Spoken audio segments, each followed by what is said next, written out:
Bonjour à tous, aujourd'hui on va parler polygamie et consanguinité au Siam. On va se demander quel est le rôle des religions là-dedans et si la polygamie est universellement représentée. On sait que les rois du Siam avaient plusieurs femmes, mais les sources historiques pour pouvoir en parler plus précisément sont assez minces. Un géographe portugais installé à Malacca en 1512 fait une description de l'Asie du Sud-Est et il dit qu'à Odia, dans la ville d'Ayodhya, les rois avaient 500 femmes, mais c'est évidemment un chiffre à la louche. On dit qu'un des derniers souverains du Siam, le roi Boromakot, avait 108 enfants, sans qu'on connaisse précisément le nombre de ses épouses. Mais 108, c'est un chiffre magique qui est chargé symboliquement, comme j'en avais parlé dans cette vidéo. Et il faut attendre la dynastie actuelle, la dynastie des Chakri, pour avoir des listes officielles du nombre de mères, d'épouses, de concubines et d'enfants.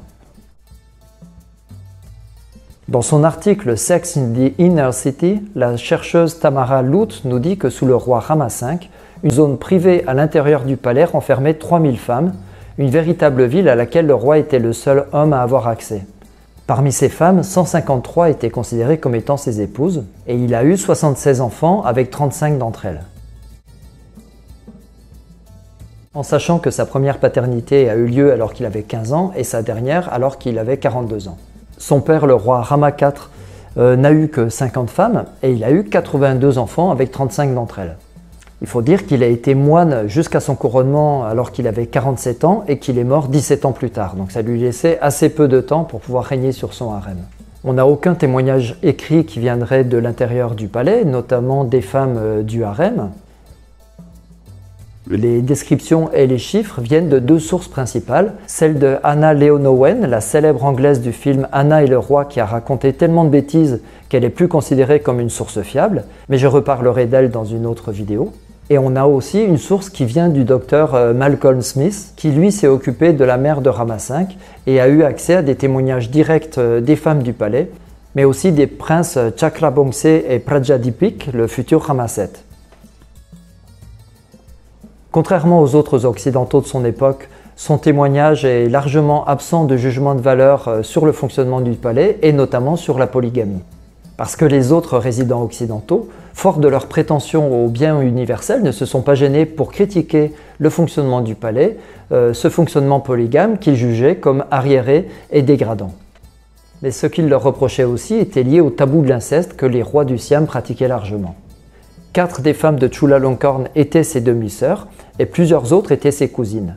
Cette consanguinité avait pour but de conserver la soi-disant pureté du sang royal, mais elle a eu évidemment des conséquences néfastes.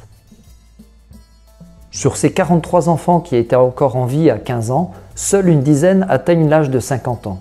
Le roi Chulalongkorn lui-même souffrait d'une urémie due à une néphrite qui, d'après le docteur Smith, l'a rendu impuissant. Et cette urémie a causé la mort de Chulalongkorn à 57 ans et certainement la mort de plusieurs de ses enfants aussi. Son fils, Vajiravoud, le Rama VI, a eu 5 femmes et une seule fille qui ne pouvait pas régner, ce qui a permis à son frère, Prajadipok, de devenir le roi Rama VII. Et lui ne laissera pas de descendance après sa destitution par la révolution de 1932. Et c'est le dictateur Phibun Songkhram qui, en prenant le pouvoir, va interdire la polygamie en 1935 dans cette nation qu'on appellera désormais la Thaïlande.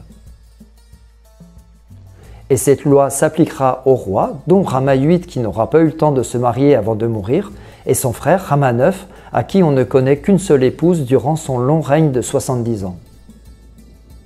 Le père de ces deux rois était médecin, et lui il s'était marié à une roturière qui avait amené du sang neuf dans cette famille. C'est la princesse Srinagarindra de laquelle j'avais déjà parlé.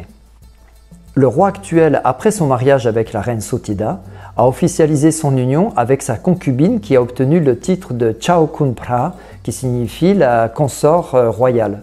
Et il renoue ainsi avec la tradition polygame siamoise. De nombreuses rumeurs courent sur son harem, mais on n'a quasiment aucune information fiable sur le sujet que je vous invite à ne pas commenter ici pour des raisons de lois qui sont très strictes en Thaïlande, de loi de lèse-majesté. Parce qu'une des ambiguïtés liées à la polygamie en Thaïlande va résider dans les termes qu'on va employer pour désigner les épouses secondaires, les maîtresses, les concubines qu'on va regrouper sous des termes généraux, sous des mots comme Mia Noi, ou Kaokom, ou Mia Klong Nok qui signifie la femme de l'extérieur, qui elle est en opposition à la première épouse, qui est appelée Mia Klang Muang, qui signifie la femme de la zone principale.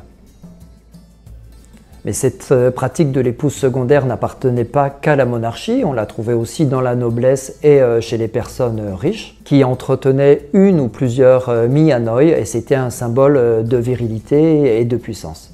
Et cette pratique n'a pas disparu avec l'interdiction de la polygamie en Thaïlande. Nombreuses sont les personnes influentes, les industriels et les politiques à entretenir plusieurs mianoi, et les affaires maritales de nombre de ministres sont des secrets de polichinelle. Et la polygamie de fait semble acceptée dans de grands pans de la société. Et là aussi, c'est important de préciser les termes. Polygamie, ça veut dire entretenir des relations maritales avec plusieurs personnes. Quand c'est des hommes qui ont plusieurs femmes, on appelle ça la polygynie. Et quand c'est des femmes qui ont des relations avec plusieurs hommes, on appelle ça la polyandrie. Alors la polyandrie, c'est beaucoup moins courant, mais ça existe notamment dans certaines zones du Tibet où une femme est mariée à toute la fratrie, donc à tous les frères de la famille. Mais en général, la femme garde cette position inférieure du fait qu'elle ne choisit pas vraiment ses maris. Elle est donc mariée à Bahadur, mais aussi à son frère aîné, Tenjin. Donc je suis tombée amoureuse de cet homme. Mais je suis aussi mariée à lui. On vit ensemble tous les trois. Alors que disent les religions sur le sujet? Dans l'hindouisme, on a plusieurs cas célèbres de polygamie. Le premier est celui du dieu Krishna, un avatar de Vishnu qui avait eu au moins 8 épouses. Pourtant, elles ne sont presque jamais représentées avec lui. On le représente toujours avec sa maîtresse Radha, et à eux deux, en Inde, ils symbolisent l'amour et le romantisme. Radha est considérée comme la chef des gopis, les 108 vachères qui vénéraient Krishna et qui entretenaient un amour fou pour lui. Elle symbolise un petit peu l'amour spirituel qu'on appelle la bhakti dans l'hindouisme, mais c'est un autre sujet. Et que ça soit symbolique ou non, on peut considérer Krishna comme un polygame. Dasharatha, le père du dieu Rama, avait 3 épouses principales, et certaines versions du Ramayana disent qu'il avait 360 autres femmes. Et Rama est le 7e avatar du dieu Vishnu, qui lui est marié avec 2 femmes, la déesse Lakshmi et la déesse Bhumi, dont une des représentations est la déesse Torani de laquelle j'avais parlé. Mais on a aussi un cas de polyandrie à travers Draupadi, un des personnages principaux du Mahabharata. Elle est mariée à Arjuna, mais aussi à ses 4 frères, les frères Pandava que Krishna viendra aider dans le grand livre de la Bhagavad Gita. Ailleurs, dans les Jataka, ces récits des vies antérieures du Bouddha, on sait que le Bodhisattva, le futur Bouddha, a conseillé à un brahmane de marier ses 4 filles au même homme. Pourtant, dans les enseignements bouddhistes, la tempérance est la règle, et si on n'est pas abstinent comme ça devrait être le cas pour des bouddhistes, le mieux est de ne marier qu'une seule femme. Mais les pratiques polygames sont étonnamment souvent déconnectées des valeurs religieuses. Elles sont des pratiques sociales, anthropologiques, qui relèvent d'une organisation particulière. Et les rois du Siam en sont un bon exemple. Mais quand on dit polygamie, nombre d'entre nous pensent islam. Mais le Coran est en fait venu limiter à 4 le nombre légal de femmes qu'un musulman peut prendre, et c'était un progrès dans l'Arabie du 7e siècle qui ne connaissait pas de limite. Le Coran fixe une obligation à la polygamie qui est celle de l'équité, donc on se doit d'être équitable entre toutes les femmes. Et dans un verset, le Coran dit « Vous ne pourrez jamais être équitable entre vos femmes, même si vous en êtes soucieux », ce qui fait dire à de nombreux croyants que la polygamie est de fait interdite. Et si dans la plupart des pays musulmans la polygynie est légale, ce n'est pas le cas en Tunisie où elle est interdite, et au Maroc, un mariage polygame doit passer devant un juge qui va s'assurer des conditions matérielles, mais qui va surtout demander l'accord des épouses concernées. Une Marocaine peut par ailleurs demander une clause de non-polygamie dans son contrat de mariage. Dans l'Ancien Testament, on a plusieurs cas de polygamie qui montrent qu'elle existait au moins dans le judaïsme primitif, et même si la plupart des chrétiens, notamment les catholiques, ont interdit la polygamie, Martin Luther, dans sa réforme, dit qu'il ne peut pas condamner un homme qui voudrait marier plusieurs femmes parce qu'il ne voit pas de contradiction avec les textes saints. Et aujourd'hui, plusieurs sectes protestantes pratiquent la polygynie. Et si on regarde les cartes et les chiffres disponibles aujourd'hui sur la polygamie, on se rend compte qu'elle reste rare dans les sociétés humaines, moins de 2% des mariages dans le monde. Et dans des pays comme le Pakistan, le Bangladesh, l'Iran et l'Égypte, ils ne dépassent pas les 1%. Par ailleurs, on voit que c'est une pratique fréquente surtout en Afrique de l'Ouest et en Afrique centrale, et si on regarde de plus près, même si dans la plupart de ces pays d'Afrique, les musulmans sont majoritaires dans les mariages polygames, au Burkina Faso, c'est surtout les pratiquants des religions traditionnelles qui le sont, devant les musulmans et les chrétiens qui, eux, sont majoritaires chez les polygames du Tchad. Et quand on demande aux musulmans s'ils considèrent la polygamie comme moralement acceptable, on voit qu'en Europe et en Asie centrale, la majorité la considère comme immorale, et c'est l'inverse chez les musulmans d'Afrique de l'Ouest.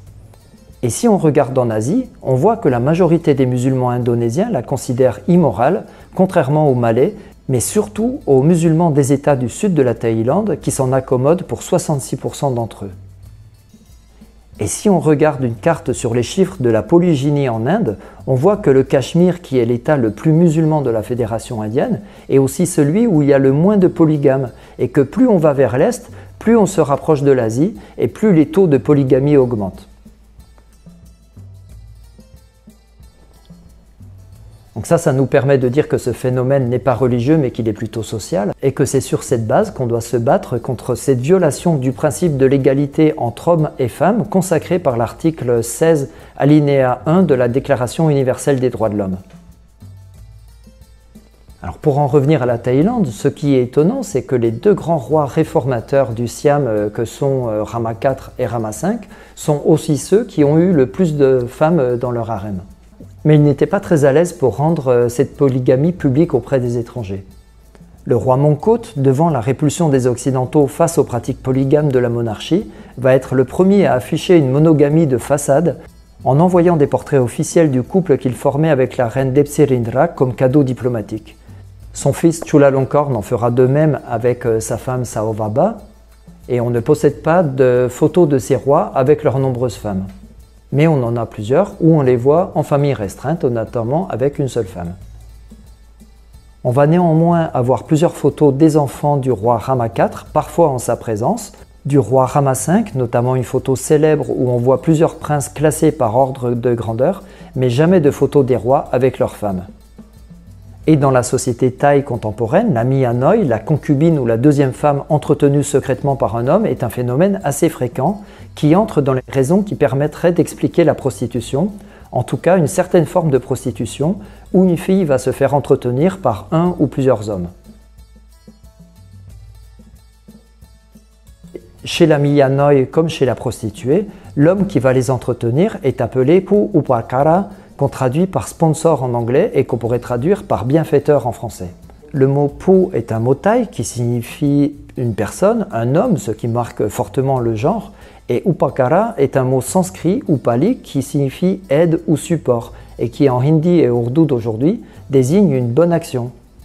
Alors tout ça c'est difficile à chiffrer, on n'a évidemment pas de données officielles sur le nombre de Mia Noi.